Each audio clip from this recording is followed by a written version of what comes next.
Mau tanya teh, kalau bak mandi 2 kulah kurang 7 cm sering kemasukan kotoran cicak sama cacing. Tapi bak mandinya selalu penuh sama air, apa tetap najis air yang ada di dalam bak mandi itu? Kurang dari 7 cm. Maksudnya kurang dari batasan 2 kulah gitu ya, atau gimana ini ya? Oke, jadi yang ditanyakan apakah kotoran cicak ya, Kakak Muawiyah. Iya, oke. Insya Allah teteh langsung pahami Kakak Muawiyah. Referensinya kita ambil aja di dalam kitab Safinah aja ya, Kakak siapa? Kakak Muawiyah, di dalam kitab Safinah aja. Jadi di dalam fikih air yang bisa mensucikan itu kan ada 2 ya. Oh iya, Masya Allah, tabarakallah. Ini di dalam urusan air ya. Aduh ya Allah, kalau yang belum paham tentang bab air ini wajib tahu banget gitu ya. Karena kan ini masalahnya yang berhubungan dengan ibadah kita keseharian ya, gitu. Ini yang berhubungan dengan ibadah kita keseharian. Sholat kita tidak akan syah kalau wudhu kita tidak syah. Dan wudhu kita itu tidak akan syah kalau misalkan kita tidak paham akan bab air. Ya, ini yang pertama harus kita ketahui di dalam ilmu fikih itu adalah bab air loh, kakak-kakak yang sedang mengikuti kajian teteh. Karena di dalam beberapa referensi kitab fikih, coba diperhatikan ini ya para santri, coba diperhatikan di dalam kitab-kitab fikih yang pertama dibahas itu bab apa? Setiap faslun yang pertama dibahas itu adalah, kalau fikih itu bab toharoh, bab bersuci, seperti itu. Yang pertama diterangkan selalu dari bab air. Kenapa dari selalu bab air ya? Karena air itu kan alat untuk bersuci, seperti itu. Jadi ini kalau misalkan yang pada saat ini yang belum terlalu paham tentang bab air, ini mudah-mudahan pada kajian ini nanti akan menjadi tambahan wawasan. Karena ini untuk ibadah keseharian ya, ibadah keseharian. Ini hukumnya fatal kalau kita nggak ngerti bab air. Oke. Jadi kakak, air itu kalau kita berbicara dari ukuran air yang bisa kita digunakan untuk bersuci, air itu kan terbagi menjadi 2. Jadi kalau di dalam Safinah itu kan al-ma'u, kalau air itu terbagi menjadi 2, ada qalilun, ada yang dikatakan dengan air yang sedikit, wa kasirun, dan ada yang dikatakan dengan air banyak. Nah, al-qalilu, air yang sedikit itu, nah ini kita berbicara langsung kepada hukumnya. Al-qalilu, air yang sedikit itu yatanajasu, itu si air yang sedikit bisa berubah menjadi air najis atau mutanajis ya. Jika apa? Ya jika terkena biwukuihi, jika terkena oleh najis fihi, di dalam air yang kurang dari 2 kulah tersebut. Sedangkan wal ma'ul kasiru, dalam referensi kitab itu dikatakan, sedangkan kalau air yang banyak itu la yatanajasu, air yang banyak itu tidak bisa berubah menjadi air najis, kecuali jika misalkan taghayyar, jika misalkan ada yang berubah, tokmuhu, mau dari rasanya, au launuhu atau rupanya, au rihuhu atau dari baunya, seperti itu. Nah, intinya air yang sedikit jika terkena oleh najis, maka itu si air berubah menjadi air mutanajis. Meskipun itu si air yang sedikit itu kita lihat pakai mata nggak terlihat ada najis, kita cium pakai kita cium nggak berubah wanginya, maksudnya aromanya itu nggak robah gitu ya, maksudnya tidak berubah dikarenakan ada najis, karena masuk najisnya juga sedikit gitu ya, kita icip kita rasa nggak ada robah. Nah, kalau kita yakin air yang kurang dari 2 kulah tersebut termasuki najis, meskipun tidak berubah rupa, tidak berubah rasa, tidak berubah bau, yaitu airnya menjadi mutanajis. Artinya kalau mutanajis ya kita nggak bisa berwudu menggunakan air tersebut. Mau menghilangkan najis menggunakan air tersebut nggak bisa. Mau menghilangkan hadas sama, mau menghilangkan hadas juga apalagi, itu juga sama, nggak bisa. Nah, itulah kekurangannya dari air yang kurang dari 2 kulah. Berbeda kalau misalkan airnya itu 2 kulah. Kalau air 2 kulah itu meskipun air 2 kulah itu termasuki sama najis, selama tidak berubah rupanya, selama tidak berubah rasanya, selama tidak berubah baunya, itu tidak berubah menjadi air mutanajis. Nah, itulah kelebihan dari air 2 kulah gitu. Apa tadi? Kecuali berubah rupa, rasa, dan bau. Nah, Teteh emang segimana sih teh air 2 kulah itu gitu ya. Kalau Syekh Wahdatul Zuhaili mengatakan air 2 kulah itu kalau misalkan diliterkan itu sekitar 270 liter. Meskipun kalau mayoritas ulama Indonesia, berada ulama-ulama yang Indonesia itu menyepakati kalau air 2 kulah itu adalah sekitar 216 liter seperti itu. Kalau misalkan kita itu di kamar mandinya itu punya bak ya, punya bak mandi itu kira-kira diameter 60 cm, 60 cm, 60 cm. Jadi misalkan yang di bak mandi gitu ya Kak. Nah, ini dari sini ke sini ini harus ada 60 cm. Dari sini ke sini harus ada 60 cm. Ini minimalnya ya, minimalnya. Dari sini ke sini 60 cm, dari sini ke bawah 60 cm. Maka ini dikatakan 2 kulah. Berarti ini dikatakan 2 kulah itu kalau misalkan si posisi airnya selalu penuh ya. Kalau selalu penuh ya meskipun ini ukurannya 2 kulah, tapi kalau airnya sedikit cuman segini ya airnya enggak 2 kulah dong gitu ya. Maka ini bisa dikatakan air 2 kulah itu misalkan kita ukur ini ukurannya pasti 60, kesini 60, kesini 60. Itu berarti bisa dikatakan air kasir, air banyak itu kalau posisi airnya selalu selalu penuh. Ya, paham ya Kak di sini. Nah, jadi begitu Kakak. Nah, yang Kakak tadi tanyakan teh itu gimana kalau misalkan si airnya yang kurang dari 2 kulah, ini yang kurang ya. Yang kurang dari 2 kulah itu kan di rumah aku itu banyak sekali cicak. Itu rata-rata di setiap rumah itu suka ada cicak ya. Banyak cicak nih teh gitu. Tanpa kita ketahui itu si cicak jalan-jalan itu si kotorannya kecemplung misalkan ke bak mandi kita. Itu ternyata banyak kotoran teh ya aku tahu itu kotoran cicak itu gimana nih teh gitu.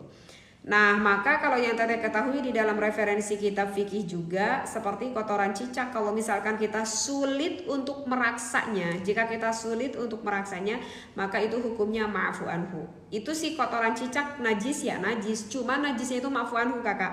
Artinya ma'fu anhu itu diampuni. Jikalau Kakak itu agak sulit banget untuk meraksa. Ya seperti yang dicontohkan dalam kitab itu misalkan seperti di masjid gitu ya. Di masjid ada cicak, banyak cicak. Itu suka menemui ya, teteh juga itu di masjid gitu.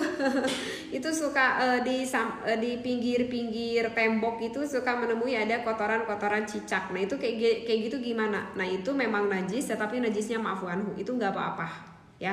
Jadi kalau misalkan ketika kita sholat gitu ya, si kotoran cicaknya itu udah kering gitu, nempel nih ke mukena kita atau nempel ke sarung kita nih, kalau misalkan bapak-bapak yang sholat di masjid nempel nih ke sarung kita gitu ya, kalau kita nggak disadari, kita nggak tahu ya nggak apa-apa, itu hukumnya ma'fu anhu, diampuni ya. Jadi begitu Kakak ya. Tapi itu saran dari teteh, kalau yang kurang, kalau misalkan kalian itu di rumah punya bak yang kurang dari 2 kulah, ini mah saran aja dari teteh, itu si baknya itu ditutup ya, pakai triplek kayak pakai apa dah, kita kan punya akal gitu ya, pakai triplek atau pakai apa aja gitu ditutup, karena itu nanti khawatir masalahnya kalau kena najisnya yang tidak ma'fu anhu kan sayang banget, itu nanti seluruh airnya jadi mutanajis. Kalau misalkan terkena hadas maka itu airnya menjadi air mustamal kan, seperti itu. Karena ini juga pernah gitu ya dialami sama teteh gitu ya, ini nggak apa-apa ya sambil ngobrol-ngobrol. Bukan curhat, ini mah bukan curhat, ini serius Masya Allah. Ini juga pernah dialami ketika waktu awal-awal nikah kan, ceritanya sama suami sebelum punya rumah itu kan ngontrak nih gitu ya teteh sama suami. Itu Masya Allah, itu si kamar mandinya itu, bak mandinya itu kecil banget. Bak mandi yang udah suka ada kan, bak mandi yang udah jadi yang beli gitu ya, itu kan ukurannya kecil banget gitu. Aduh, ini bak mandinya kecil, ini kurang dari 2 kulah gitu ya. Makanya itu si bak mandi itu jarang banget diisi air. Ya paling diisi air juga nggak suka penuh gitu ya. Jadi itu si air yang di bak yang kurang dari 2 kulah itu yang teteh pakai itu ya untuk ngepel, untuk ngemandiin anak. Karena tuh inget banget ketika ngontrak itu masih punya anak 1 ya, anak yang pertama itu yang bujangan, sekarang yang udah bujangan laki-laki. Ya itu paling untuk ngemandiin, untuk nyiram kembang, untuk ngepel gitu. Kalau untuk yang lain-lainnya, untuk cuci piring, untuk cuci baju, teteh itu nggak menggunakan air itu karena apa ya, agak ham-ham juga gitu tetehnya. Itu tuh teteh ingat banget pada saat itu ada yang ngasih tong gitu loh sama teteh, ya Allah. Ada yang ngasih tong yang tong warna biru gitu ya, gitu. Nggak ada tutupnya pula. Itu teteh pakai tutupnya tuh pakai apa sih, pakai apa sih kalau untuk ini beras itu apa itu ya, aduh lupa lagi tuh. Itu ya pakai tutupnya gitu, karena tutupnya udah nggak ada itu yang ngasih itu. Nah itu Masya Allah, itu sangat menguji banget akan kesabaran. Sangat menguji banget akan kesabaran. Anak teteh itu kan ketika ngontrak itu masih kecil, ya mungkin kayak umur 3 tahun, 2 tahun lebih lah, mungkin 3 tahun kurang gitu ya, 2 tahun lebih sedikit gitu, masih ingat gitu. Misalkan contoh seperti ini gitu ya, anak teteh itu terkadang pipis di kamar mandi, terkadang pipis enggak di kamar mandi, pipisnya di mana aja gitu, kecower aja gitu ya di celana. Kan itu terlihat banget gitu ya, najis gitu ya. Seperti ini kan tangan anak saya itu basah kan, tangan anak saya itu basah dari air pipis tersebut.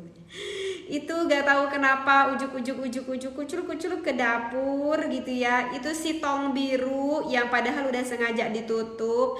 Tahu-tahu itu teteh lihat gitu ya, teteh sabot ambil mau bawa lap apa gitu. Anak teteh itu dibuka, kemudian itu tangannya dikecemplungin masuk ke dalam tong, sedangkan tongnya juga itu kurang dari 2 kula. Gitu kan. Aduh, apalagi ini lagi susah air kan. Ini kan masalahnya teteh tuh yakin banget kalau tangan anak teteh itu ada najisnya dari air pipis tersebut. Masuklah itu anak teteh itu lagi kecebuk di air tong biru itu. Aduh, masih ingat banget. Ya udah, itu airnya semuanya jadi mutan najis, airnya semuanya jadi mutan najis, dan si tong biru itu pun harus dicuci karena mutan najis. Apalagi susah air. Itu pengalaman teteh itu ketika dulu ketika dulu belum punya ukuran bak yang 2 kula. Aduh, Masya Allah, itu sangat banget menguji kesabaran seperti itu. Nah sama juga ya, kalau misalkan kita itu di rumah punya bak mandinya yang kurang dari 2 kula, ini harus diperhatikan ketika terkena hadas. Udah sekalian aja sama teteh diterangkan nih, takutnya ada yang nggak ngerti nih yang pada saat ini yang ngedengarkan. Kalau misalkan terkena hadas itu, maka kan airnya berubah menjadi air mustakmal kan. Kalau air mustakmal ya udah airnya kok, kalau yang air mustakmal itu airnya tetap suci, tetapi tidak bisa mensucikan ya. Misalkan kayak gini nih, ini airnya kurang dari 2 kula nih karena baknya kecil. Meskipun itu penuh ya tetap kan kurang dari 2 kula. Misalkan teteh ini berwudu nih contohnya, teteh berwudu, ambil air dari bak tersebut, pakai gayung, misalkan pakai gayung. Niat aku menghilangkan hadas kecil fardu karena Allah Ta'ala. Berarti ini di muka masih ada hadas kan? Masih ada hadas ya. Ketika ini air mengalir, niat aku menghilangkan hadas kecil fardu karena Allah Ta'ala. Misalkan ketika teteh ini mengguyur pakai gayung tersebut, ini muka ini, air yang di muka ini nyiprat ke bak. Sekali lagi, air yang ada di muka teteh ini nyiprat ke bak, berarti ini ada hadasnya. Yang nyiprat ke bak yang kurang dari 2 kullah, maka itu air yang kurang dari 2 kullah itu berubah menjadi air mustakmal karena terkena hadas. Artinya airnya suci tetapi tidak bisa mensucikan. Ya, oke, ngerti gak artinya suci tetapi tidak bisa mensucikan? Ketika teteh mengambil lagi ini gayung yang kedua kali, kan disunahkan kita berwudu 3 kali kan. Ketika teteh mengambil lagi gayung yang kedua kali, apakah boleh? Boleh, karena ini di muka udah hilang hadasnya. Ambil lagi gayung yang ketiga kali, boleh, sudah hilang hadasnya. Nah sekarang ketika mau mengaliri ini tangan yang kanan, udah nggak bisa bawa lagi air di bak tersebut. Kenapa? Karena ini di tangan masih ada hadasnya. Repot tidak? Repot. Ya, repot itu. Memang suci, ya berarti kalau suci bisa lah kita dipakai untuk kayak misalkan kita mau menanak nasi, ya bisa pakai air mustakmal, itu bisa, wong itu suci. Mau nahur cai gitu ya, mendidihkan air, bisa wong airnya suci, tetapi tidak bisa untuk menghilangkan hadas air mustakmal itu, dan tidak bisa untuk menghilangkan najis. Andaikan kalau kita mau dipakai mandi, boleh gak yang air mustakmal tersebut? Ya kalau kita yakin tubuh kita itu ada najisnya, ya enggak, berarti nggak bisa menghilangkan najis dong. Kan biasanya kalau kita mandi suka pengen pipis ya, kan pipis itu kan najis, air pipis. Jadi nggak bisa untuk menghilangkan najis dari air mustakmal tersebut tuh repot tenan gitu ya. Makanya kalau saran dari Teteh gitu ya, kalau misalkan kalian semua, anda semuanya di rumah itu punya airnya kurang dari 2 kula, coba pakai akal, pakai tutup dah, pakai triplek, pakai apa gitu ya. Dan saran dari Teteh, kalau kalian semua mau membangun rumah itu, kalau mau membangun rumah yang pertama diperhatikan itu adalah kamar mandi gitu. Kalau Teteh mau mengunjungi ke rumah siapapun, kalau Teteh yang pertama dilihat itu adalah kamar mandinya. Kalau Teteh itu adalah kamar mandinya, bukan kamar mandi yang besar gitu. Kamar mandinya udah besar, tetapi kalau mau mandi itu pakai ember, aduh gak asik tenan itu kalau menurut Teteh. Karena segede-gedenya ember itu tidak ada ember yang ukuran 2 kula. Seperti itu. Jadi kalau misalkan tipsnya, kalau kamar mandi kita kecil, lebih baik tidak perlu pakai bak mandi karena tanggung. Udah nanti kita pakai shower aja, kita pakai kocoran aja. Kalau pakai shower kan langsung ngalir dari toren kan. Kalau toren itu kan ukurannya lebih dari 2 kula dan tertutupi seperti itu. Kecuali kalau misalkan kita mau pakai bak mandi, coba buat bak mandinya itu yang lebih dari 2 kula. Jangan kurang dari 2 kula karena nantinya mubazir. Ini mah tips aja, saran aja dari Teteh karena Teteh sendiri yang udah mengalami hal itu. Ini cukup menguji kesabaran juga ya. Oke, ini dari kakak siapa ini Teh tadi Teh? Kakak siapa ini Teh tadi Teh? Kakak siapa ini Teh? Dari kakak Muawiyah ya, dari kakak Muawiyah Novianti, mudah-mudahan bisa difahami ya.